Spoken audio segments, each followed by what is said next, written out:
Competitive ఎగ్జామ్స్లో ఇలాంటి problems వచ్చినప్పుడు ఈజీగా ఎలా చేయాలో చూద్దాం. ఇక్కడ x ఈక్వల్ ఇచ్చారు, y ఈక్వల్ ఇచ్చారు. So x is y is z అడుగుతున్నారు. సో ఇక్కడ x ఈక్వల్ 1/3 y కాబట్టి x ఇక్కడ y ఇక్కడ మల్టిప్లై చేస్తుంది, ఇక్కడికి వస్తే ఏమవుతుంది డివిజన్ అవుతుంది.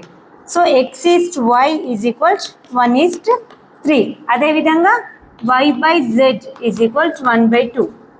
That is y is z is equal 1:2. మనకి ఇలా x is y, y is z ఇచ్చినప్పుడు x is y is z ఏ విధంగా కనుక్కోవాలి ఇంతకు ముందే నేర్చుకున్నాం కదా.